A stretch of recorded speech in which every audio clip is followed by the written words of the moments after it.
रमेश की आंखों में आज आंसू छलक आए और मन से सिर्फ एक ही आवाज़ निकल रही थी कि काश आज मेरा अनपढ़ बेटा होता तो कम से कम वो मेरा ध्यान तो रखता।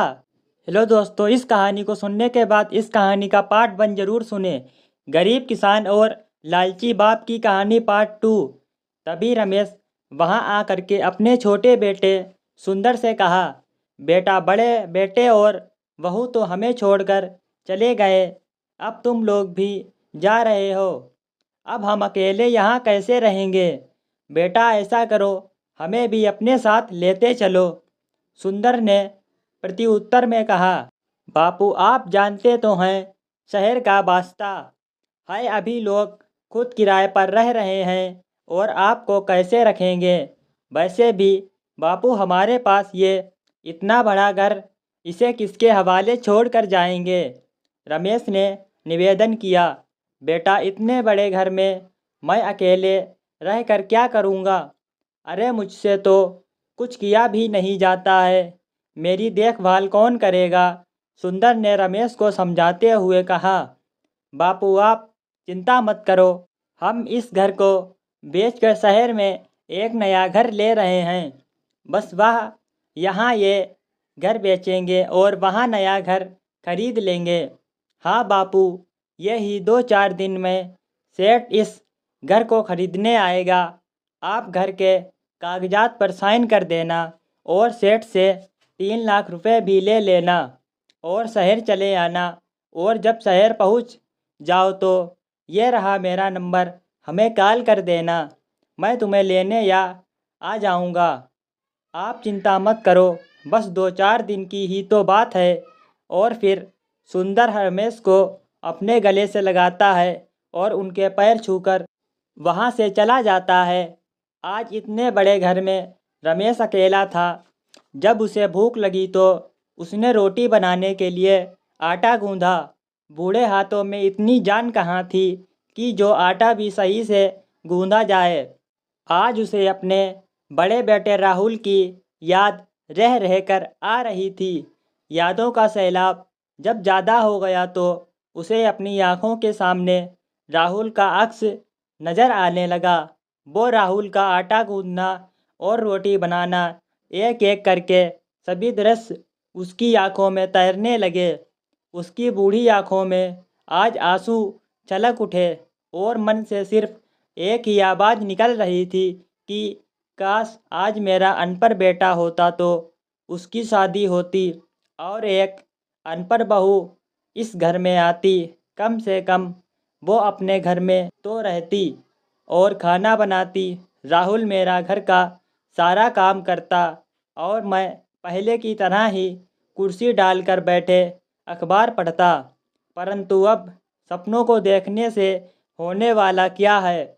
जो कुछ उसने किया आज वो उसके सामने था।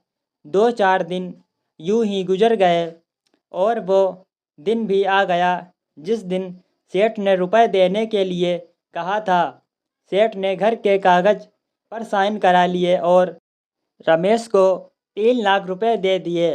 रुपए मिलते ही रमेश ने शहर जाने की तैयारी कर ली और रमेश ने सुंदर को फ़ोन करके सब बता दिया कि वो बस स्टैंड पर उसका इंतज़ार करेंगे। कहे मुताबिक रमेश वहां पहुंच गए और बैठकर सुंदर का इंतज़ार करने लगे। तभी वहां सुंदर आ गया और रमेश के पास आकर कहा, बापू आप पैसे लाए हो ना, मुझे दे दो। वो जो मैंने नया घर खरीदा है उसका मालिक अभी रुपए मांग रहा है। अगर मैंने उसे अभी रुपए नहीं दिए तो वो अपना घर किसी और को बेच देगा। रमेश ने रुपयों का बैग झटपट से रुपए सुंदर को दे दिया। सुंदर ने रुपए लेकर रमेश से कहा, बापू आप यहीं बैठो, मैं सेठ को अभी रुपए देकर आता हूँ। और सुंदर अपने बापू को वहीं बैठाकर रुपए लेकर वहाँ से चला गया और रमेश वहीं बैठकर उसका इंतज़ार करने लगे। समय धीरे धीरे काफ़ी बीत चुका था परंतु सुंदर अभी तक वापस नहीं आया था। शाम होने को थी। रमेश बहुत ही चिंतित था कि सुंदर अभी तक नहीं आया। उससे रहा नहीं गया तो उसने एक राहगीर से वही फ़ोन नंबर लगवाया जो उसे सुंदर ने दिया था, परंतु फ़ोन भी स्विच ऑफ आ रहा था। अब रमेश की चिंता और भी अधिक बढ़ चुकी थी।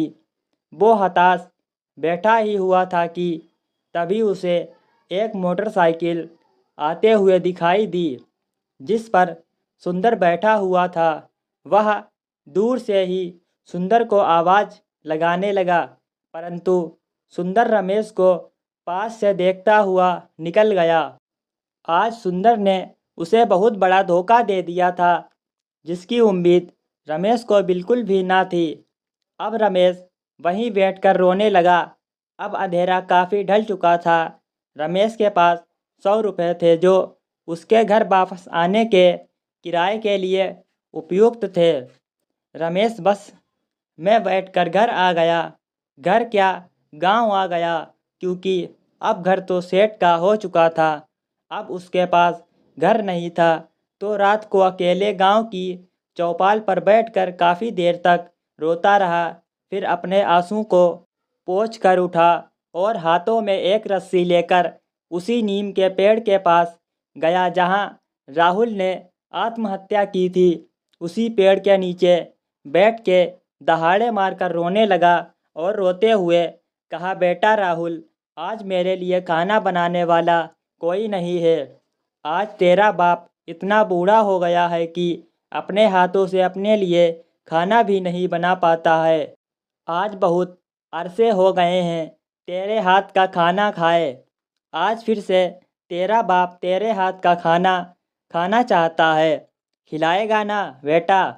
आज तेरा बाप तेरे घर खाना खाने आ रहा है। तू अपने इस अभागे बाप को अपने घर में स्वीकार करेगा ना? कहीं अपने भाइयों की तरह मुझे निकाल मत देना। इतना कहते वह फूट फूट कर रोने लगा और अंत में उसी नीम के पेड़ पर रस्सी डालकर फांसी लगा ली। 4-6 मिनट तक वह फड़फड़ाया और फिर एकदम शांत पड़ गया। उसकी गर्दन नीचे को लटक गई और वह भगवान के पास चला गया। दोस्तों, अगर आपको यह कहानी अच्छी लगी हो तो हमारे चैनल को सब्सक्राइब और इस वीडियो को लाइक ज़रूर करें। चलिए मिलते हैं अगली एक और न्यू कहानी में।